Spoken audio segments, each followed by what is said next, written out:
The Morristown Green, a central park echoing with the footfalls of Washington and his compatriots during the Revolutionary War, is not merely a serene escape, but a living testament to the town's pivotal role in shaping our nation. Morristown's history seamlessly intertwines with every individual who grew up there, creating a childhood rich in the echoes of the past and a vibrant spirit of community carried forward by each successive generation. These are their stories. This is Beyond the Green.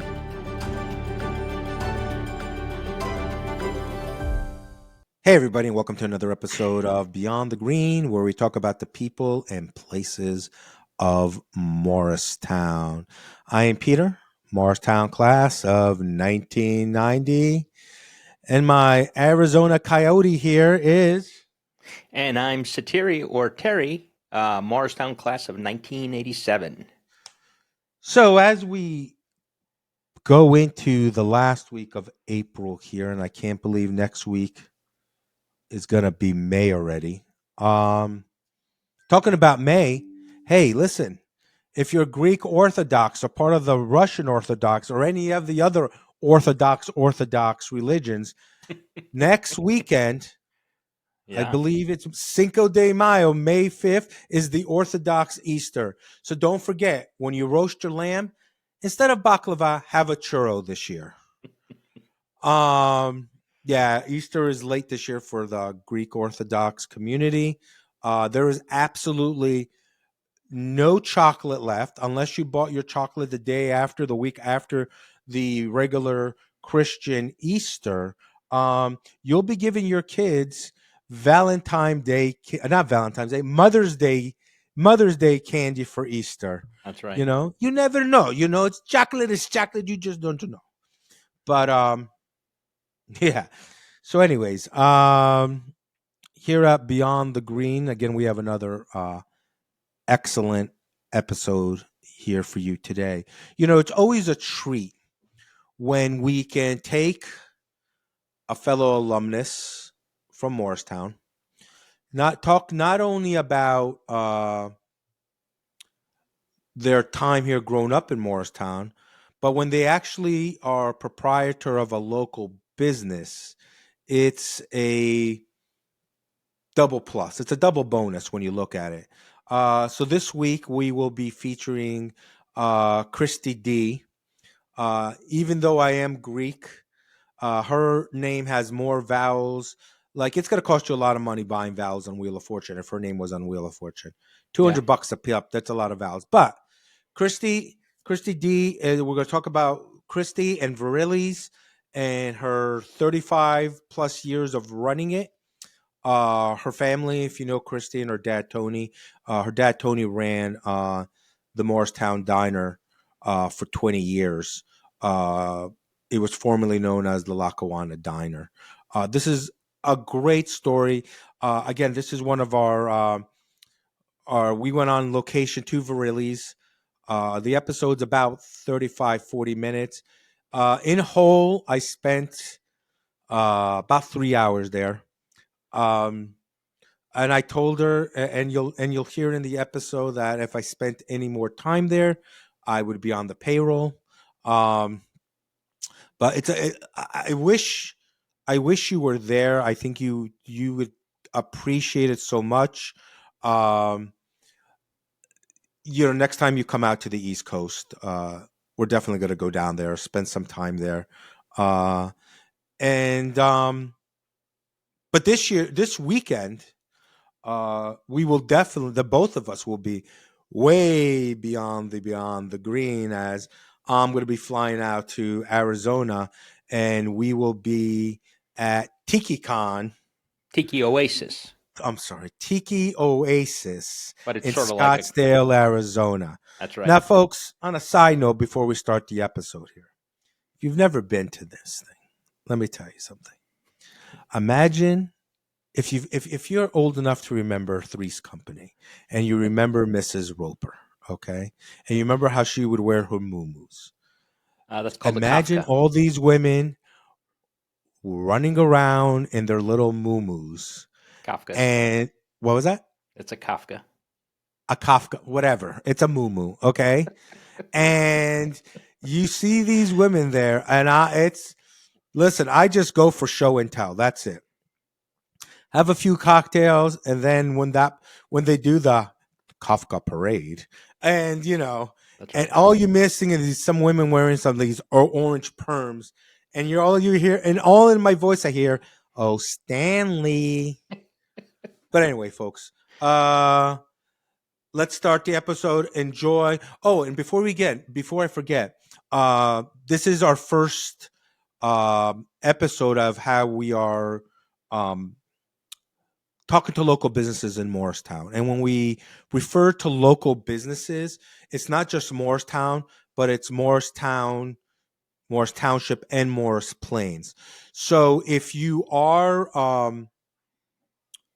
a business owner, you don't have to be a Morristown High resident or live in town, but if you have a business and you want us to spotlight you, let us know. We don't charge for this. It's almost like our giving back to the community. We also do press releases.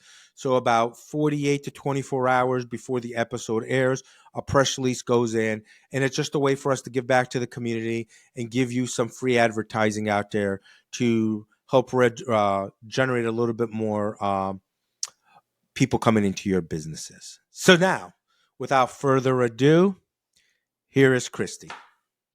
Hey everybody, and welcome to another episode of Beyond the Green, where we talk about the people and places of Morristown. Today we are sitting here on Martin Luther King Avenue, Morristown at Verrilli's. I'm sitting here today with Kristi Dimogerodakis. Kristi? Hello there! I'm glad you took the time to sit with us today. Wouldn't have it any other way. Yes. This is a special podcast. Absolutely it is. It's about our Morristown people. That's right. So you are a Morristown High School class of 1988. It's a long time ago. So hop, skip, and a jump. Absolutely it is. Absolutely. We just celebrated our 35th high school reunion. Yeah. Back in October, which was a blast. We had probably one of the largest attendees. Over 100 people came. We opened it up to all classes. Yeah. And got to see faces we haven't seen in years. It was a good time. So let's talk about, you grew up in Morristown. Yes, sir. And you grew up in Convent Station? Yes. Okay. And your parents, like my parents, immigrated to this country? They did. My dad did. Right. My mom's a Jersey girl, born and raised. But my dad immigrated from Greece, from the island of Crete in 1968. Right. And found his way to Jersey City, where he was a dishwasher. And kind of forged the American dream. Right. In 1974, bought Morristown Diner, which was Lackawanna at the time. Right. And 25 years of my beginning life was spent in the diner days. So let's talk about growing up in Morristown. So you went to school where? Ooh, so let's see. I started at Normandy Park School. Okay. Which was right up the street. I was a walker. Right. They didn't bus kids then that couldn't walk. So my mom would walk me every day. So I went kindergarten through 3rd grade there. Then I went to George Washington. Okay. Wow. For 4th grade. And I had Mrs. Cox. Yeah. And then they closed the school. So I got 1 year at GW. Okay. And then I went to Thomas Jefferson. Sure.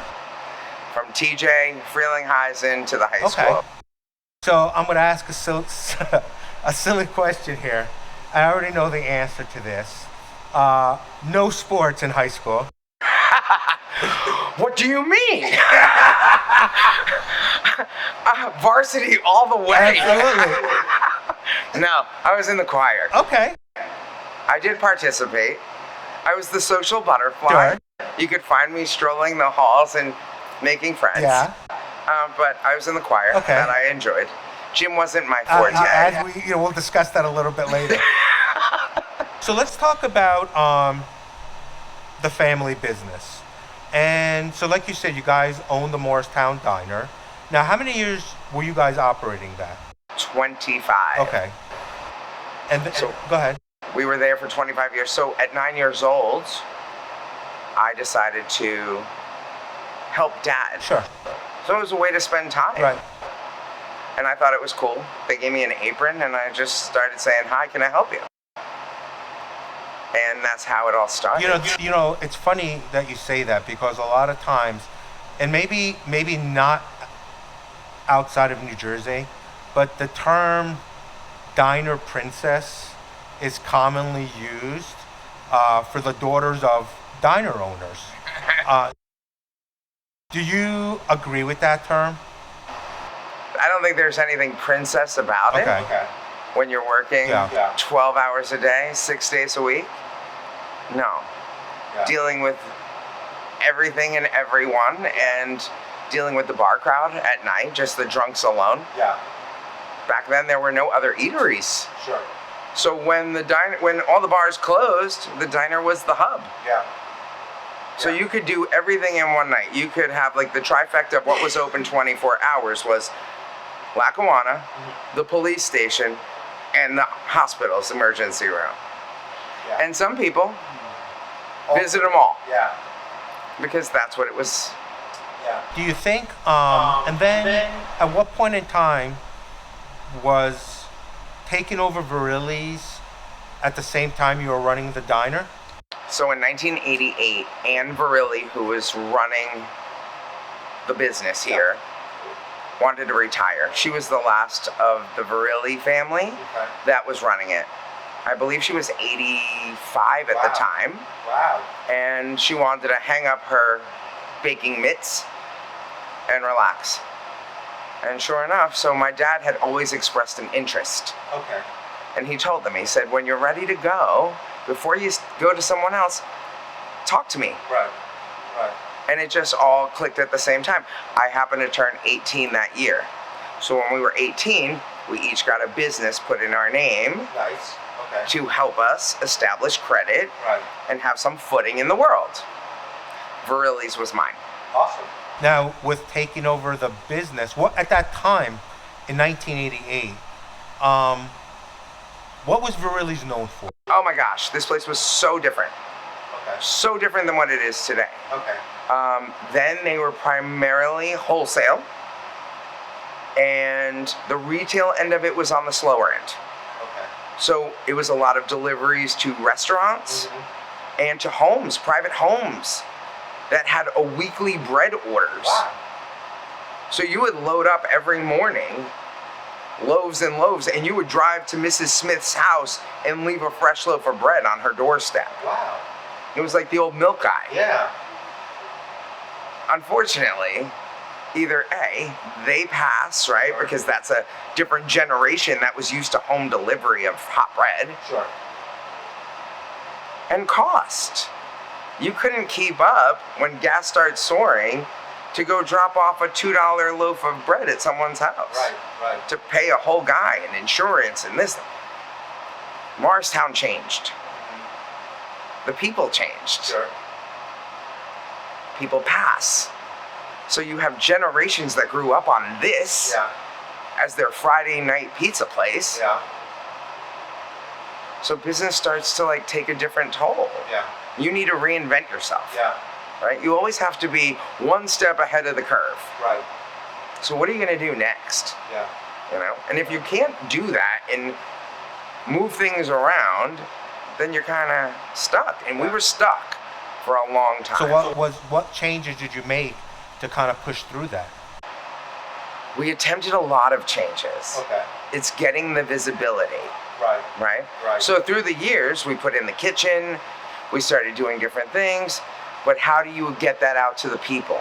Yeah. If you don't have money coming in, Yeah. how do you pay for these ads and these flyers and all of these things? Yeah. You're stuck between a rock and a hard place. Yeah. You go to Facebook, Instagram came out, you start putting your things out there, you need people to pay attention to that. Yeah. That's the hard part. Yeah. I can understand that. But then let's just move forward now a couple of decades. And then you overcame all that because you're still here. and you made the changes that needed to be made. So in 2020, Yeah. when the world Right. collapsed, Yeah. is when we rebuilt, Okay. which is mind-blowing. Now, when you say rebuilt, like a reboot. Like a reboot, like Okay. reinventing ourselves, like putting us back on the map, like having people that lived in Morristown for 25 years come in and say, wow, I didn't know you were here. Yeah. That's mind-blowing. Yeah. But we had a place to do it. We had one resident from town Right. who created a page for Facebook called the Morristown Stimulus Plan, Right. where he encouraged residents to order out 2 times a week. And he said, if you'd like to see your town resemble what it looks like now, when you open your doors, you have to support the businesses, Right. or things are going to change. And you're referring to Jeff. I'm referring to Jeff Haig, Yeah. my bestie. Yeah. And one of our police officers in town, Deanne, who has since retired, she hit me up on Facebook and she said, have you seen this? And I said, no. She goes, oh my gosh, you gotta check it out. You can go on and talk about what you're doing. Yeah. What? Yeah. Hold on a minute, world. Let me tell you. Don't give me a space where I can talk about what I love to do. Right. And there's gonna be people that are watching and listening. Win-win. Yeah. Yeah. Right? So I just started putting little things out. And before you know it, we drew people's attention. And people started coming. And they wanted to know about the cheesesteaks and the donuts. And then they wanted to be part of the community effort to keep people going. Sure. The 2 weeks of COVID turned into years. People were struggling. So in the hardest part of life, I got to see the beauty of a town come together. And as a business owner, Sure. who is reaping the benefit of you keeping me afloat, to not kick back, shame on me. Yeah. Yeah. Shame on me. We have 2 hands. Exactly. One we get with, the other one we give with. If we do it that way, we're always going to win. Sure. And you've always been one to always give back to the community. You have to. Yeah. This is home. Yeah. If you don't care about home, who will? Yeah. Let me switch gears real quick. Off the air, we've talked about this a little bit about an attempted political career to run for city council. Yes. What motivated that? 2020 motivated that. Okay. Seeing what little was being done. Okay. So if I can get in my car at 6 o'clock in the morning after working until 1 a.m. to head to Restaurant Depot so I could buy groceries, so I could join Nestor from Chef Reddy's table on a food line so that the people that are waiting have things to eat while they hold their children's hand, Yeah. I'll do it. Yeah. But I want to know where my councilman, where were they? I had no one come here. I had the mayor come once. Okay. Photo op. One visit in an entire crisis from an entire Yeah. group of people. Yeah. Where were you? I understand that I'm on Martin Luther King and not South Street. That's a problem. If we don't recognize the neighborhood that made Morristown great off the sweat of people's backs Yeah. that made it great, then we have a problem. There's a little video clip of Morristown that was placed on the internet. Where's People Avenue? Where's Flagler? Where's MLK? Where are those streets? You can't make a video to promote your town without including all of your town. Sure. So I wanted to be a voice for the voiceless. I don't like the way the town has changed. Yes, it's wonderful on one aspect to have the monetary growth and development. We all need that. But don't lose the people in the process. Yeah. Morristown, Martin Luther King at one point was an all African American neighborhood. Every home owned It's changed. Gentrification is real. My neighborhood has changed. I was okay with being the only white girl in the neighborhood. When I would leave school and walk from Morristown High to the diner, the flow of kids that were walking to Flagler and Clypots are totally different than the flow of kids that are walking there now. Everything has changed. We've lost the population. And that bothers me. The diversity of Morristown is why I stayed in Morristown. So you're saying when you say you lost the population, you're more referring to the diversity of the town, not Correct. the actual physical number of people living within the town. Oh, not the physical number of people. No, we've managed to increase that. With, and yes, with transient people who want to party in Morristown. It's a young people's town. And that's great. Yeah. We love it. Yeah. We love the energy, right? Yeah. You have these restaurants and bars and clubs, and there's something for everyone here. Yeah. But when you're looking to buy, are you staying? Where is our retention? So, yes. Was I thinking about it initially? No. Do I think it's a thankless job? Most definitely. Will there always be a naysayer? Of course. Can you please everyone? Nope. But do people deserve someone on their team to speak for them? Who cares about them? Yeah. Yes. So, just a quick follow-up to this then. Would you rule out another run for? That one's hard to answer. A part of me says do it again because you never know. Never know. I've spoken to other women in the political game, Yeah. and they've said, I didn't make it my first time, and I didn't make it my second time, but I'm here now. Try again. Yeah.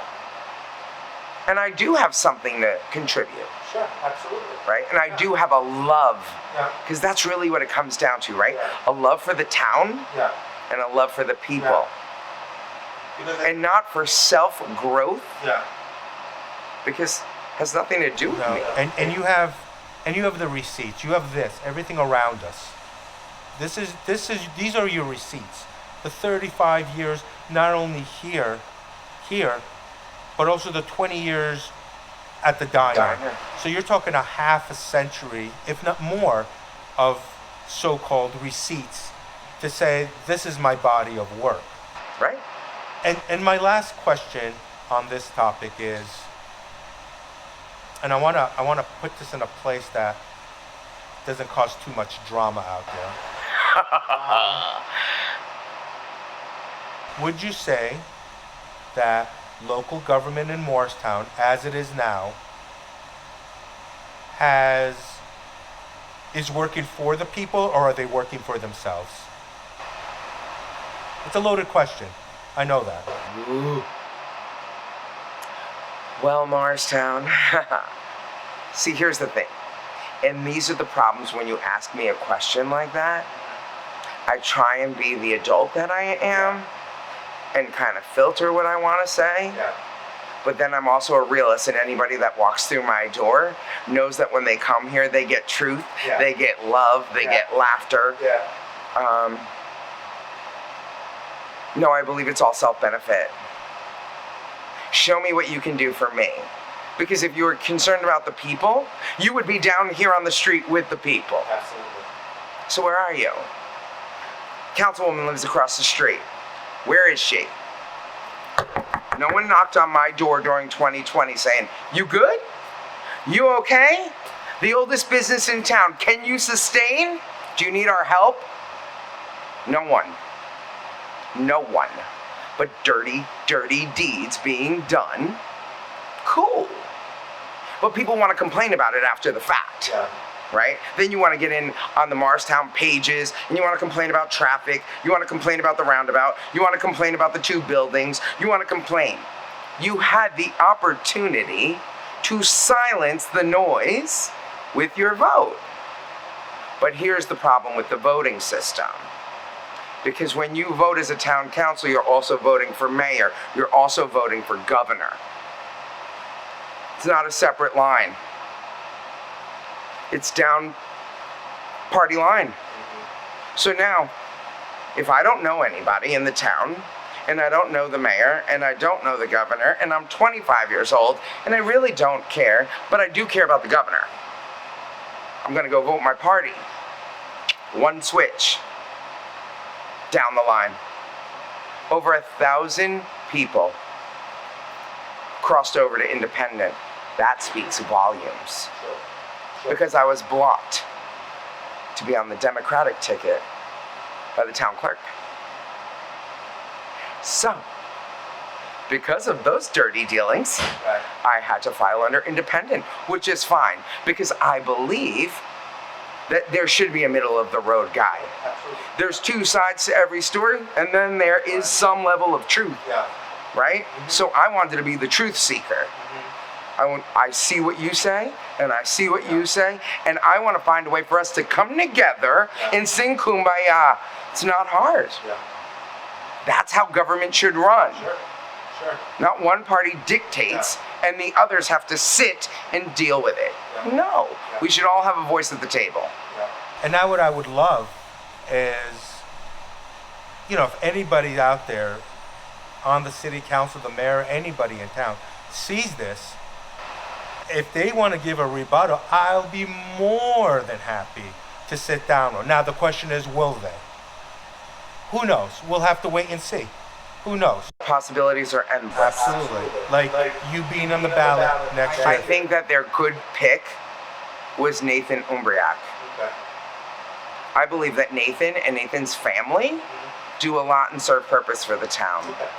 So I was happy to see him get on. I'd like to be on with him.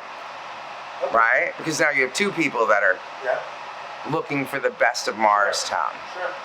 The man is involved in a lot of civic projects. He's involved with the food pantry. He sits on their board. I see him and his wife and children out on a Saturday or Sunday morning picking up garbage. That's a respect. For the love of the community. For the love of the community. I got nothing against that man. He's new to the pool.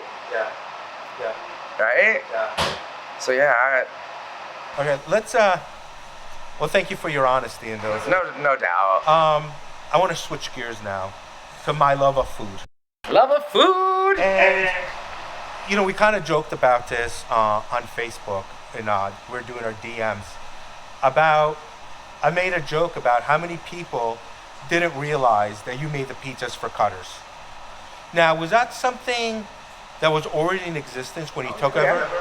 So that was a long-standing relationship. Forever. From the time the Cutters owned it. Like from their inception, they used Verrilli's. And that was Gallo's Bar. That was on Speedwell Avenue. Where was that? Pete Gallo owned it. Uncle Pete. Gotta love Uncle Pete. It was right on Speedwell Avenue. Do you know where Gallo's was? Where Danny's was, right? I think it was down closer to Rago Brothers. Okay. All right. Somewhere around that area. Yeah. I believe. Okay. And they would serve it. But you had, when it was Minuteman, they served it. You had places there were restaurants everywhere. Summit, you name it. The delivery trucks would go out 5 days a week to deliver to different restaurants. So what would you just send them the shells? The shells. And that's all you were sending to them? The shells, depends. Some of them would get the sauce. Okay. But a lot of them would make their own sauce and use the skins of the shell. Sure. That's the hardest part. That's the hardest part. Yeah. And you have to find something with flavor that people are gonna love. So it's all hand pressed. It's natural. You can, a 5-year-old could read its ingredients. So why would you want anything different? You can't compete with those markets anymore. We don't have an automated system. I have a man that actually comes in, uses his hands. We're old school. Exactly. Old school. Old school. We didn't ruin the integrity of the product Exactly. by throwing it into a dumper and just having it cut. But here's the thing, right? Do people want quality or do they want cost effective? Well, there's a fine balance between the two. Without a doubt. And so it's trying to meet. And hence the reason why I try and be that place for all pockets. Yeah. I don't have a price point that's, I'm sorry, you can't eat here. Right. There's something for everyone. And if you're hungry, come on through. Yeah. We're going to feed you. I don't need your money. Well, last time I tried that, your father made me wash dishes for 3 weeks. But, You work here now. I told you that I'm on the payroll. But no, that's important because, like you said, in a world that we live in today, everything is about cutting out the manpower, automating it to save a few pennies. But of course, you're always losing the quality of what you're making. It's not the same. So I just want to go back. If you've watched the show, you know we have our 5 simple questions on the show. Dun, dun. So let me ask you this: growing up in town, you've already talked about how you worked at the diner and all that. But on the weekends, when you were in high school, did you have the opportunity to go out? And if so, where did you go? Oh God, no. No. Yeah. No. No. Yeah. Not with my crazy Greek father. There was no going out on the weekends. Yeah. When you were in high school, you were at the diner. Yeah. You know, you had your availability, like during the day. Yeah. You can go uptown with friends. Sure. But there was no parties. There was no drinking. There was no smoking pot. There was no any of that as a kid. Yeah. We didn't fear the police. No. We feared the man. He took one look at you and you're like, I will behave. Yeah. And in my case, it was the woman. Right, see? Right. No, we just were like, no, we didn't mess around. My brothers got away with a little bit more because they're boys. Yeah, of course. But no, the Greek girl doesn't do those things. Yeah. You go to work at the diner. Exactly. So that's what And you know, we talked about, you know, my immigrant parents, you know, my father spoke English when he immigrated. My mother didn't speak a lick of English, but then she went at night school to the high school and learned English. And one of the 2 phrases she's learned early on was, I'll kill you. Knew we were in trouble when she came home one day and she said, what does she say? Money talks and bullshit walks. And I love her. When the minute she said that, we were done.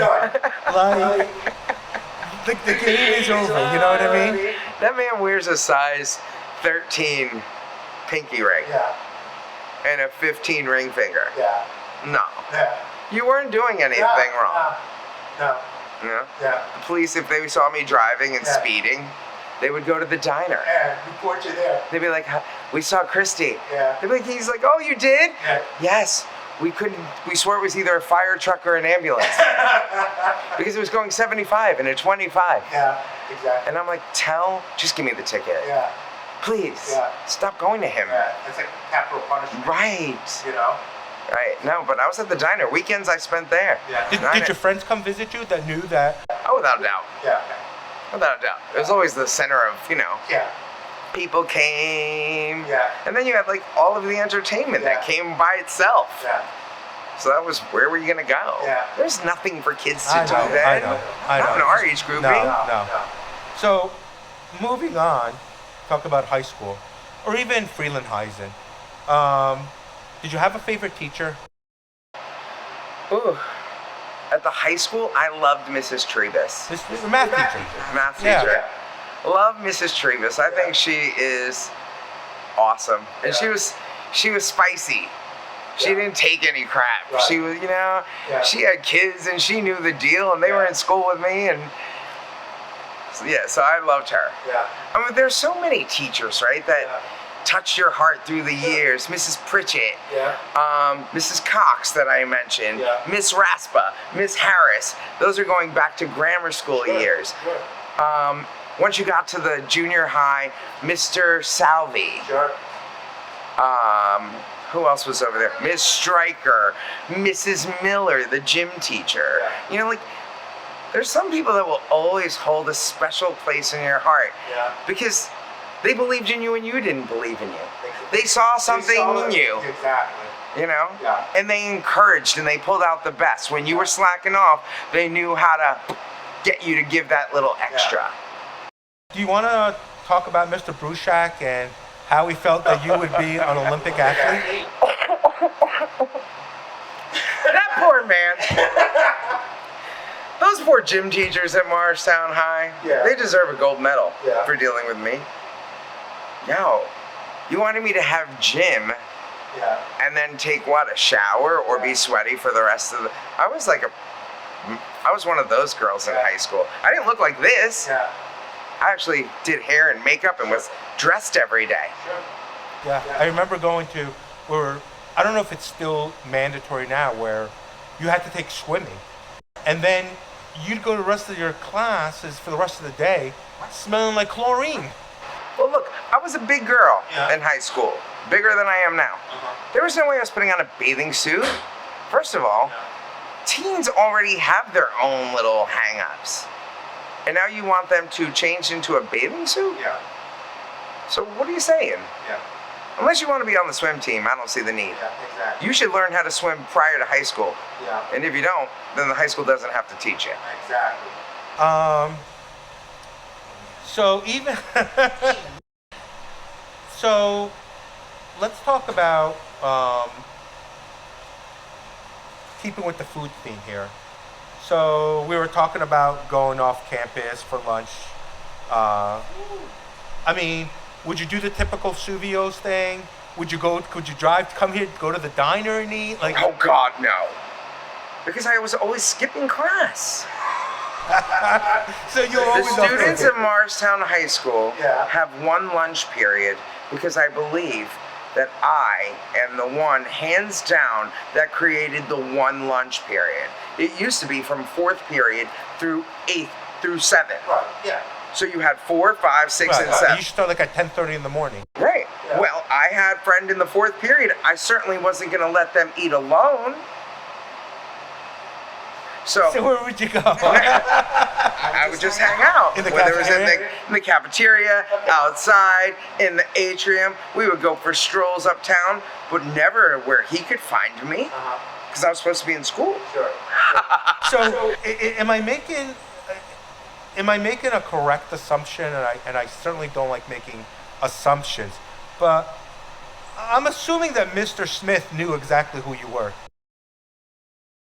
He did. They all did. Yeah. I was a good kid. Yeah. I was a chatty Catholic. Yeah, I understand. I didn't get in any trouble. I was very respectful. Yeah. I didn't have drugs, weapons, I didn't bully anybody. Yeah. I was just a social butterfly. Yeah. And then, fast forward to 2014, Yeah. and my son goes to the high school, and they call me up, poor Mr. Manning, and he says, Miss Dimogerodakis, Christian is on the 4th floor, and his class is on the 2nd floor. I said, Mr. Manning, please go read my transcripts from 1984 through 1988, because the apple doesn't fall far from the tree. Right. Yeah. And that's why they have one lunch period. I don't even know what to say to that. He's my kid. Again, a good kid, very social, very pleasant, never disrespectful, but just found more going on outside the room than inside the room. And 80-minute blocks are a very long time for kids. So my last question about food is, been here 35 years now, okay? Yes. Is there one thing that you make that you feel like, I love making it all the time? There's a lot of things that we make that I have passion for. Yeah. I would tell you my favorite time is Easter. Easter or Christmas, right? Where you're making those specialty things that everyone looks forward to. Sure. So we make the pizza gains or the pizza rustica Sure, at Easter. Yeah. And it's a one-time thing. And people love it. Yeah. And that brings me joy. Yeah. Because it's a tradition now that they've formed. Yeah. The Easter bread. Again, something special, right? We make everything else. We make a cheesesteak every day. Yeah. We make a breakfast sandwich every Sure. day. Do we have a love for it? Yeah, we love what we do. But it's the special things. It's the charcuterie board. It's the catering jobs, Yeah. right? Where you're creating an event for someone to bring them happiness and to see their smiles and their guest reactions and Yeah. hear the feedback. Yeah. That's why you do it. Yeah. You know? You do it for all of that. Yeah. And you know what I appreciate you is your passion. That for 35 years, you know, after some people lose the passion for what they do, and they do because that's all they know how to do. But I feel your passion in this. I feel your love for this. You know why? Because I do it in my town. Well said. Well said. That's why. Yeah. So my final question, again, I'm gonna try to stay out of controversy, but controversy finds me. If you were to be elected mayor tomorrow, what's the one thing you would change?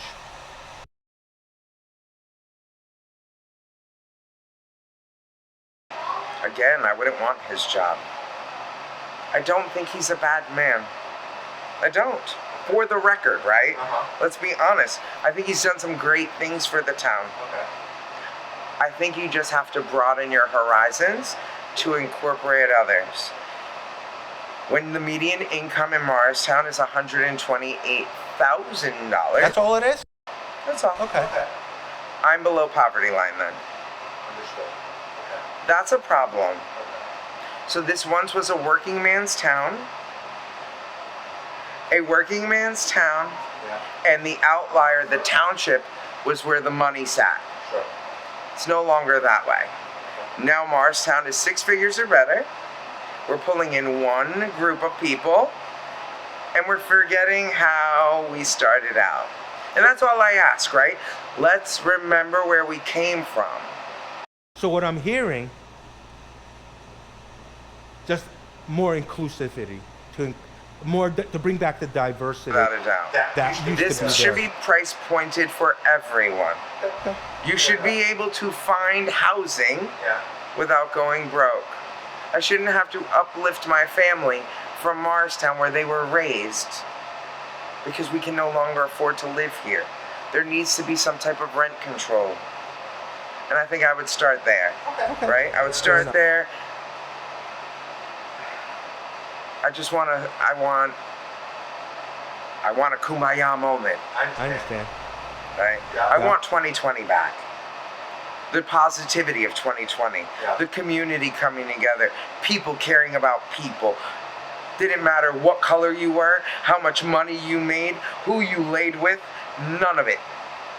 We all cared about staying alive and helping the next guy out. I got to see the beauty of humanity. I want that. And I would love to be a part of keeping that together in Morristown. So I try and do my part. I agree with you on that, other than the scarcity of toilet paper, which caused the war among neighbors. Yes, it's crazy. So listen, Kristi, thank you so much Thank you. for sitting with us today. Once again, we're at Verrilli's, 3 Martin Luther King Avenue in Morristown. And again, thanks once again. People, come down to Verrilli's. If you haven't been to Verrilli's, come down to Verrilli's. It's an awesome place. Grab a pizza, call ahead. They'll have it. And Tuesday's pizza night, right? Tuesday is pizza night. So from 3 to 7 every Tuesday, you get 2 large cheese pies for $20. Want to make it a meal? Add 6 of our cinnamon spud nuts for $10. It's a savings. You can feed a whole family on $30. Because guess what? If I'm affected financially, so is everybody else. So everyone deserves a little break. Absolutely. Again, Kristi, thank you so much. Thank you. Thanks for taking your time. And hopefully we didn't stir too much nonsense with this. Hopefully the mayor knows I love him. Yeah. Thanks, Kristi. We'll talk to you soon.